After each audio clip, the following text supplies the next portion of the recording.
Hello महान छात्रों। तो बेटा आज एक क्वेश्चन और कर रहे हैं। आज एनसीईआरटी का एक क्वेश्चन ले रहे हैं रिलेशन का। देखो इस क्वेश्चन के लिए भी मैसेज आए थे कि सर एक क्वेश्चन और ये वाला भी करवा देना। देखो check whether the relation R a less than or equal to b का cube on the set R is reflexive, symmetry और ट्रांजिटिव। यानी कि हमें ये पता लगाना है कि ये जो रिलेशन है, ये वाला जो रिलेशन है किस सेट में, आर के रियल नंबर के सेट में। और बेटा एक और बात ये जांचने वाला है, यानी कि सब कुछ सारा का सारा जो दारोमदार है वो तुम्हारे ऊपर छोड़ दिया है कि बेटा जांचते रहो। ना प्रूफ वाला केस नहीं है, प्रूफ वाले तो आसान केस है। प्रूफ में तो हमें पता रहता है कि हाँ यार अच्छा ये करना है, हमने यहाँ जाना है, हमने यहाँ तो उसने बीच चौराहे पे तुम्हें बोले कि जाओ जहाँ जाना है तुम्हें चेक करना है तुम्हें, तो पूरी की पूरी जिम्मेदारी तुम्हारी है। बड़े आराम से चेक करना पड़ेगा इसमें, है समझ। देखो प्रूफ वाले क्वेश्चन इसलिए आसान होते हैं बेटा, प्रूफ में हमें पता रहता है कि हमें ये करना है ना। उसने साफ साफ कहा रहता है कि हाँ भाई ऐसा करिए, है ना। इसमें तो वो कह रहा है कि जांचो, आया समझ में। तो देखो जांचते रहो क्या है। देखो सबसे पहले लिखते हैं, मैंने तुम्हें पहले वाले इससे पहले वाले वीडियो में भी बताया होगा कि कुछ सेट ऐसे हैं बेटा जिनको हम नंबरों में नहीं लिख सकते। आया समझ। जैसे ये सेट है, अब रियल नंबर में कोई एक टाइप के नंबर थोड़ी आते हैं, है ना। उसमें तो भाई उसमें तो रूट वाले भी आते हैं, माइनस वाले भी आते हैं, प्लस वाले भी आते हैं, अपॉन वाले भी आते हैं, आया समझ। सारे टाइप के नंबर आते हैं। तो कब तक उन नंबरों को यहाँ शो करते रहोगे, आया समझ। तो इससे अच्छा हम ये लिख देते हैं इसे, सेट ऑफ रियल नंबर, वास्तविक संख्याओं का समुच्चय। रिलेशन आर डिफाइंड एज, जो रिलेशन है वो कैसे डिफाइन कर रखा है भाई, वो रिलेशन ऐसे डिफाइन कर रखा है उन्होंने, a लेस देन और इक्वल टू b का पावर 3, ऐसे डिफाइन कर रखा है। तो ये तो हुआ तुम्हारा सारा का सारा क्वेश्चन। अब तुम्हें इसे चेक करना है भाई, आया समझ। तो देखो पहला पॉइंट है हमारे पास रिफ्लेक्सिव। देखो रिफ्लेक्सिव में क्या करते हैं, अब भाई जरा ध्यान से देखो। हमें नहीं पता क्या है वो, हमें नहीं पता क्या है वो, हमें क्या पता कि वो जो रिलेशन है, ये जो रिलेशन है वो रिफ्लेक्सिव है कि नहीं है, आया समझ। तो जरा ध्यान से देखो। अब रियल नंबर का अगर हमारे पास सेट हो और तुम्हारे ऊपर चेक करना छोड़ रखा हो, तो बेटा हमेशा चेक आराम से करना, दो नंबर लेके चेक करना। देखो एक तो नॉर्मल नंबर ले लो 2, ये जो सेट है, ये जो सेट दिख रहा है, इस सेट का कोई भी एक एलिमेंट ले लो। मान लो मैंने थोड़ी देर में 2 ले लिया, 2 को जहां जहां ए और बी आ रखे हैं, जहां जहां ए बी आ रखे हैं दोनों जगह यही रखो। देखो 2 लेस देन, यहां पर भी 2, इसकी जगह भी 2 और इसकी जगह भी 2। तो इसको देख के तो लग रहा है कि भाई सही बात है, क्योंकि 2 का पावर 3 यानी कि 8, तो 8 क्या होगा, 8 तो बड़ा होगा इससे, ये तो बात सच लग रही। तो इस हिसाब से अगर हम 2 ले लेते हैं तो तब तो ये जो रिलेशन है, ये जो रिलेशन है तब तो रिफ्लेक्सिव आ रहा है, आया समझ में। लेकिन अगर हम 1/2 ले लें तब देखो क्या हो रहा है, 1/2 को यहां पर भी रखना पड़ेगा और यहां पर भी रखना पड़ेगा, लेस देन 1/2 की पावर 3। और भैया थोड़ा ध्यान से देखो बेटा, 1/2 और 1/8 कौन बड़ा है, ये बड़ा है, समझ में आया। ये छोटा नंबर है। तुम यहाँ पर क्या कर रहे हो, तुम साइन क्या लगा रखे हैं, इसके लिए ग्रेटर देन का साइन लगा रखा तुमने। तुम ये कह रहे हो कि ये बड़ा है जबकि ये क्या है, छोटा है, 1/8 है ये, आया समझ। तो ये देखो मैं तुम्हें कहना चाह रहा हूं, हमने यहाँ पे नंबर लिया 4, 1/2 बिलोंग्स टू R, यानी कि इसका कोई एलिमेंट ले लिया मैंने ऐसा।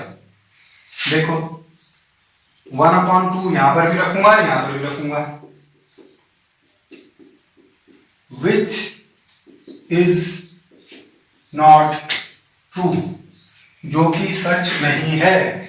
इसका मतलब ये हो गया कि 1/2 टाइप के जो पेयर है वो आर में नहीं है, क्योंकि ये बात सच नहीं आ रही है। अगर ये बात सच आ रही होती तो हम ये मान लेते कि ऐसा पेयर आर में है। इसका मतलब ये हुआ कि आर इज नॉट रिफ्लेक्सिव। होगी बात समझ में? अब भाई जरा ध्यान से ये देखो, ये तो वही बात की है। अब आते हैं सिमेट्री पे। देखो सिमेट्री में हमें क्या करना है, देखो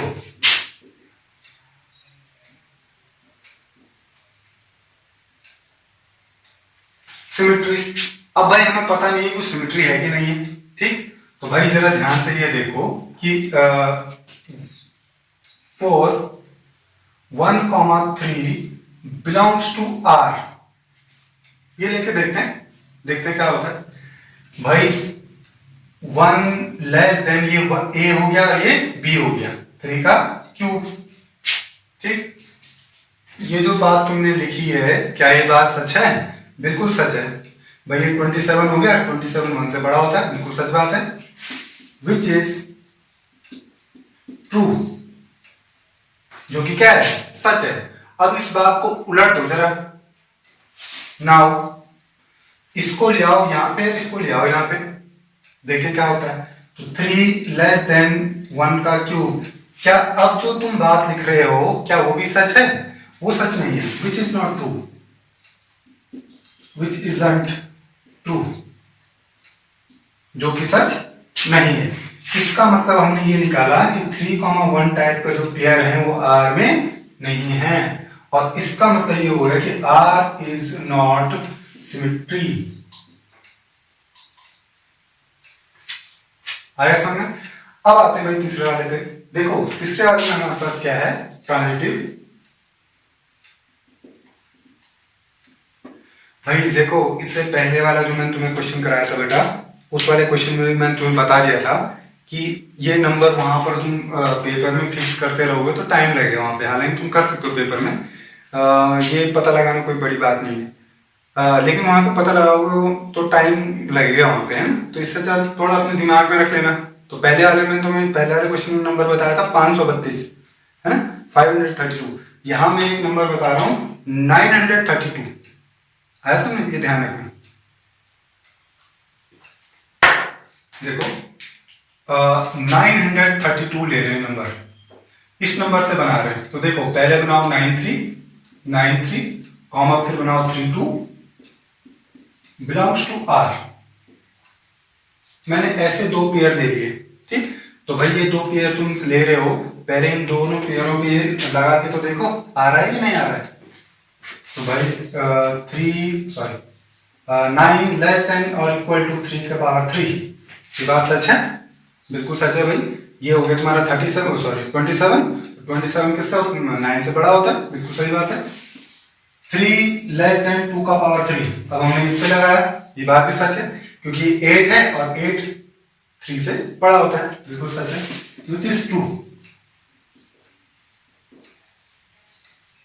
तो देखो एक और बात बेटा याद रखना, थोड़ा जो रिलेशन है ना, रिलेशन में ऐसे छोटा छोटा लिखने का काम बहुत है। ये which is true, which is not true, R is symmetry, R is not symmetry, ऐसा छोटा छोटा लिखने का काम बहुत है इसमें, ये थोड़ा ध्यान रखना चाहिए। तो भाई ये तो हमने दो पेयर लिए, इन पे हमने लगा के देखा तो सच आया। अब हमने किस पर चेक करना है? अब हमने इन पे चेक करना है। नाउ भाई 9 लेस देन 2 का पावर 3, 9 लेस देन, क्योंकि किनारे वालों पे चेक करना था ना, तो किनारे वालों पे जब हम चेक कर रहे हैं तो भाई ये क्या आ रहा है, ये ट्रू नहीं आ रहा है, विच इज नॉट ट्रू। क्यों ट्रू नहीं है? क्योंकि 8 हो गया ना, अब तुम 8 को बड़ा बता रहे हो 9 से, है समझ? इसका मतलब ये हुआ है कि 9,2 का जो पेयर है वो आर में नहीं है। ऐसा पेयर आर में था, हमने देख लिया, ऐसा पेयर भी आर में था, हमने देख लिया, लेकिन इनके किनारे वालों से जो पेयर बना वो आर में नहीं है, वो भी हमने देख लिया। इसका मतलब ये हुआ कि आर इज नॉट ट्रांजिटिव। आगे समझ में? तो ऐसा ऐसा करना पड़ता। तो ये देखो एक और बात थोड़ा सा ध्यान रखना कि इसी क्वेश्चन को हम नंबरों का सहारा लेके बड़े आसानी से कर सकते हैं। देखो रिलेशन में दो टाइप की जो हम है ना, दो टाइप की थीमें अप्लाई कर रहे हैं। एक तो ये नंबरों का सहारा लेके बड़ा इजीली हो जाता है, सब कुछ दिख जाता है कि हाँ भाई बड़ा आ रहा है छोटा आ रहा है ना। और एक होता है एब्स्ट्रैक्ट फॉर्म बेटा, है ना। जब हम एब्स्ट्रैक्ट थीम को तुम ऐसे समझो कि सब कुछ दिमाग में चलना है ना। यहाँ हमने सिंबल्स लिखते रहने और उन सिंबल्स के पीछे की जो कहानी को अपने दिमाग में चलाते रहेंगे, एब्स्ट्रैक्ट मैथमेटिक्स है ना। तो वो एब्स्ट्रैक्ट फॉर्म होता है। तो एब्स्ट्रैक्ट फॉर्म तुम्हें थोड़ा सा वो लगेगा, थोड़ा सा हो सकता है पहली बार में समझ में ना आए, है ना। तो उसको उसका भी क्वेश्चन डालेंगे, है ना। वो उसको भी समझ में आना चाहिए क्योंकि आगे जाके तुम एब्स्ट्रैक्ट भी पढ़ोगे, है ना। तो फिलहाल ये आसान है समझने के लिए, नंबरों का सहारा लेके बड़ा इजीली कर सकते हैं। लेकिन एब्स्ट्रैक्ट का भी एक क्वेश्चन कराएंगे तुम्हें, ठीक, कि एब्स्ट्रैक्ट के हिसाब से अगर करें तब कैसे करेंगे, ठीक। तो चलो कर लेते हैं।